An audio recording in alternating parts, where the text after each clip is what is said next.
इन्हें तुम फिरोज से इन्हें सारा बीज मार हो जाए, एक ही बना कर जो बन गए तुम सारे तो नहीं बनते। मतलब खुशियाँ पड़ रही सब रोमा। अखिलेश नारी का अंडा डाला, जिधर मुसलमान भाग के सारा कोरा रह जाएगा, कोई पूछने का भी नहीं कहाँ पूरा भगा रहे। हाँ, ये भी गठबंधन में हो कभी कांग्रेस की गेल टक्कर ले ले, वहाँ गुजरात में आंड मिल गया, नौसमा राजस्थान में, मध्य प्रदेश में धनिया मिल गया। अखिलेश यादव को हाँ, तब रही फिरा खुशियाँ पा तो लेना ये गठबंधन में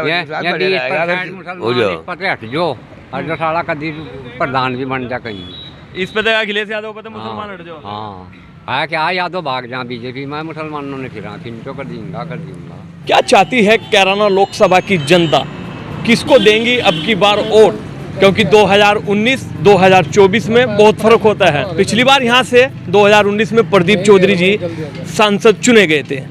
कैसा चल रहा है उनका विकास, मैं लगातार वीडियोस दे रहा हूँ और इन्हीं मुद्दों पर बातचीत कर रहा हूँ। मेरे साथ काफ़ी जनता है और काफ़ी बुजुर्ग भी है। बातचीत सिर्फ यही करेंगे क्योंकि चुनाव का समय है, तो चुनाव की ही बातें करेंगे। क्या नाम है भाई साहब? मोहम्मद असजद नाम है जी। असजद भाई, चुनाव आ चुका है 2024 का। पिछली बार तो आप लोगों ने प्रदीप चौधरी जी को जिता दिया था, अब की बार कैसा परिवर्तन करेंगे? परिवर्तन ये है जी, 5 सालों में प्रदीप चौधरी ने हमारे यहाँ तो एक भी काम नहीं करा, ना उनके काम आगे भी नहीं देखा, ना हमने प्रदीप चौधरी देखा कभी कैसा प्रदीप चौधरी है भाई, कौन सांसद है यहाँ का, और ना कोई काम तो है ही नहीं, पत्थर तो कोई लगा ही नहीं। और मुस्लिम बहुल गाँव है, इसलिए ज़्यादातर पहला वोट भी जो है यहाँ से जो पहले वोट गए थे वो गठबंधन प्रत्याशी को गया था, तबस्सुम हसन जी को। जी जी, अब की बार भी ऐसा ही होगा, लोग बाग गठबंधन प्रत्याशी की वोट देंगे। तो भारतीय जनता पार्टी ये कहती है कि हम लोग कोई भेदभाव की राजनीति नहीं करते। भारतीय जनता पार्टी ये कहती है सबका साथ सबका विकास।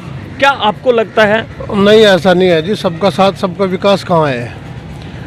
बीजेपी का यहाँ मौजूदा जो विधायक है वो बीजेपी का है, सांसद बीजेपी का। हमारे गाँव में तो कहीं एक सीसी, एक खड़ंजा या कोई विकास कार्य हुआ ही नहीं, तो हमें कैसा लग रहा कि भी सबका साथ सबका विकास है?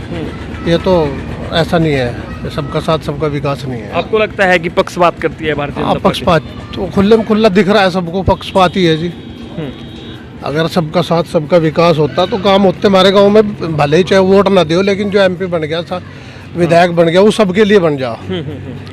अगर वो काम करते फिर अगर आने वाले टाइम में लोग उन्हें वोट भी देते हैं, यहाँ उनका मान सम्मान सारी चीज़ करते हैं। जब अब किस मुद्दे पर लोगों को क्या भाई बीजेपी में वोट दो, जब कोई कार्य ही नहीं कराया आज तक, ना कोई मसला है, ना कोई गांव में कोई इस तरह का विकास कार्य करा।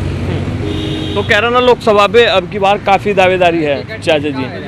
एक तरफ तो भारतीय जनता पार्टी से प्रदीप चौधरी जी की लगातार दावेदारी बढ़ रही है, कह रहे कि उन्हीं का टिकट होगा, तो दूसरी तरफ गठबंधन से मजबूत दावेदार आ रही है उभर कर इकरा हसन। तो कैसे देखते हो ताया जी? मुझे नहीं सब पूछो है भाई साहब, एक तरफ तो इकरा हसन, एक तरफ प्रदीप चौधरी जी, कैसा रहेगा दोनों में? भाई हम तो राव वारिस के साथ हैं। राव वारिस अगर मैदान में आता है तो उसे खुल को वोट सपोर्ट करेंगे, क्योंकि राशन की मांग को तो हमने 2 बार पहले MP बनाया, उन्होंने भी कभी आके नहीं देखा, उसने छका दी उसी में ही, कभी आके नहीं देखा और कभी हालचाल नहीं पूछा गांव में। हालांकि एक तरफा लोगों ने गठबंधन जब वो लड़ी यहाँ 2 बार, तो एक तरफा पूरे गाँव ने उन्होंने जिताया, चुनाव वोट दिया, लेकिन उसके बाद उन्होंने कभी पीछे मुड़ कर देखा ही नहीं भाई ये गांव कहाँ बस रहा कहाँ नहीं। तो इसलिए उन्हें कहा से बस अब ये है कि ये तो मजबूरियां बढ़ेंगी फिर, वरना वोट भाई कहाँ लेके जाएंगे अपना वोट, नहीं तो विकास कार्य कहीं नहीं है। अच्छा, तबस्सुम हसन जी के कार्यकाल में भी कोई विकास कार्य? कोई विकास कार्य कुछ भी नहीं है। वो यहाँ देखा मैंने सुना कि 5, 7, 10 साल। तो राव अब्दुल वारिस पे कैसे ट्रस्ट कर सकते हो भाई? वो पढ़ा लिखा है, एक IAS आदमी है, वो जो है एजुकेटेड आदमी है, और वो सबसे बड़ी बात है वो मर्द है। वो कम से कम आके हमारी सुनेगा, बैठेगा, बात करेगा। वो उस सब तो कह भी सके, एक औरत को क्या बात कह देंगे हम अपनी जाके? कुछ भी नहीं है ना, वो सुनती किसी की। अच्छा, आप लोग कह रहे हैं तो राव अब्दुल वारिस का हो, अगर कल को उनका ना होया तो फिर तो मजबूरी हो जाएगी अगर इकरा हसन का। जी मजबूरी है, बस वोट देना और अपने वोट को घर रखने तो रहे। हाँ, तो मजबूरी रहेगी इकरा हसन को देना अगर टिकट हो गया। हाँ, तो आपकी पसंद है राव वारिस, पढ़ा लिखा आदमी है। जयंत भी तो वो कर रहा है दावेदारी। जयंत चौधरी तो राज्यसभा है और उनकी जो वाइफ है मुजफ्फरनगर से तैयारी कर रही है। यहाँ पे कह रहे हैं कि राष्ट्रीय लोकदल के खाते में जाओगी सीट, हरिक राशन का टिकट होगा, तो तुम क्या धरोगेगा सिर्फ हाथ? नहीं हाँ फिर तो देंगे जिसके खाते में जाएगा, हैं? खाते में जाना चाहिए देंगे।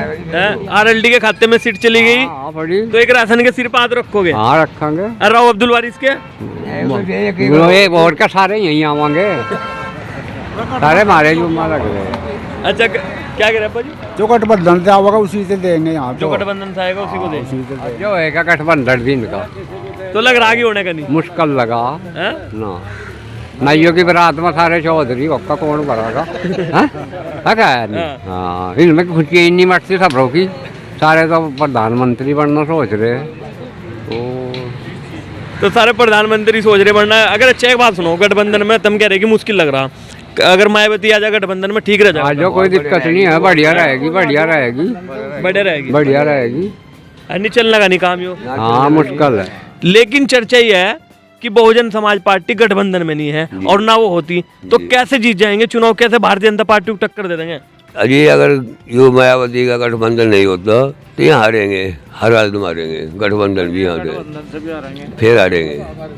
मायावती के गठबंधन में कामयाब हो सके नहीं तो मुश्किल है जी। बोलिए हमारे कहने का मतलब ये है। अच्छा ये बात सही है कि अगर मायावती आ जा तो जब भी चुनाव जीत सके, चुनाव जीत सके जी, नहीं तो वैसे जीतना नहीं चाहता, मुश्किल है जी। पहले भी यहाँ से प्रदीप बोलियो, आगे भी प्रदीप हो जाएगा आराम से।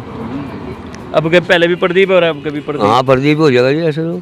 अच्छा राव अब्दुल वारिस को कैसे देखते हो? यूँ तो हमारी बिरादरी का जी हमने बड़ा देखा जी, हमारे तो घर का है जी, हमारे तो मामा लगाए जी, मैं थाने बोल में हमारे मामा ना है, वारिस तो मामा का लड़का है जी, हमारे तो हमने बड़े लगाए जी। वो उनका टिकट हो जाए ठीक रह जाएगा, बहुत बढ़िया रह जाएगा जी। क्योंकि उनकी दावेदारी इसलिए है ना कि थाना भवन में जब चुनाव हुए 2022 के विधानसभा चुनाव में उन्होंने अशरफ अली खान जी के लिए मतलब कुर्बानी दी थी, क्योंकि वहां से भी विधायक रह गए थे एक बार, और अब उनकी दावेदारी इसलिए बढ़ रही कि उनका टिकट होगा पक्का। और हो गया तो टिकट और देंगे जी, ठीक रहेगी बिल्कुल। गठबंधन को देना जी, चाहे वो कोई भी आजी हो, चाहे हरिजन आ जाओ, चाहे राजपूत आ जाओ, चाहे हिंदू गुज्जर आ जाओ, कोई भी आ जाओ, गठबंधन को और देंगे जी हम। वो प्रत्याशी कोई भी, हाँ कोई भी हो जी, है प्रत्याशी कोई भी हो। बिल्कुल सही है, पर इन्हें तुम फिर हो जैसे इन्हें सारा बीज मार हो जाए, एक ही बना कर जो बन गए तुम सारे तो नहीं बनते। मतलब खुशियाँ पड़ रही सब रोमा, अखिलेश नारी का अंडा डायरा, जिधर मुसलमान भाग के सारा कोरा रह जाएगा, कोई पूछने का भी नहीं कहा पूरा बगारे। हाँ ये भी गठबंधन में हो कभी कांग्रेस की गेल टक्कर ले ले, वहाँ गुजरात में आंड मिल गया, नौसमा राजस्थान में, मध्य प्रदेश में धनिया मिल गया। अखिलेश यादव को हाँ तब रही फिरा खुशियाँ पा तो लेना ये गठबंधन में हट जो और जो सारा कदी प्रधान भी बन जा कहीं, इस पे तो अखिलेश यादव पे तो मुसलमान हट जाओ। हाँ आया क्या यादव भाग जा बीजेपी में, मुसलमानों ने फिरा खिंचो कर दूंगा मायावती के साथ ठीक रहेगा, ठीक रहेगा। देखिए दोस्तों यही है इस पे कैराना लोकसभा पे लगातार हम लोग दे रहे हैं आप लोगों को न्यूज़ कि कैराना लोकसभा की जनता सोचती है कि गठबंधन से प्रत्याशी सही होना चाहिए, और मैं यहाँ पर नाम 3-4 के धरे गठबंधन की तरफ से, चौधरी का राशन, और यहाँ पर एक नाम आया पूर्व विधायक राव अब्दुल वारिस साहब का, क्योंकि राव अब्दुल वारिस साहब की लोग ऐसा कहते हैं, हमारे चैनल पर भी कई कमेंट ऐसे आई है कि राव अब्दुल वारिस साहब का जो अपना वजूद है वो थाना भवन शामली कैराना में है, लेकिन मैं वास्तव में आप लोग देख रहे हैं वीडियो में कि मैंने यहाँ पर भी देख लिया है। ये नकुड़ विधानसभा का गांव पड़ता है समसपुर, और गंगो विधानसभा में भी हमारे चैनल पर बहुत सारी कमेंट आई थी कि राव अब्दुल वारिस साहब का होना चाहिए। तो इस गांव की जो लोग हैं यही चाह रहे हैं कि हमारा पहला नंबर तो राव अब्दुल वारिस का, या फिर गठबंधन से कोई भी प्रत्याशी है उनको हम लोग वोट करेंगे। तो दोस्तों मिलता हूँ आपको किसी नई वीडियो के साथ, तब तक के लिए शुक्रिया।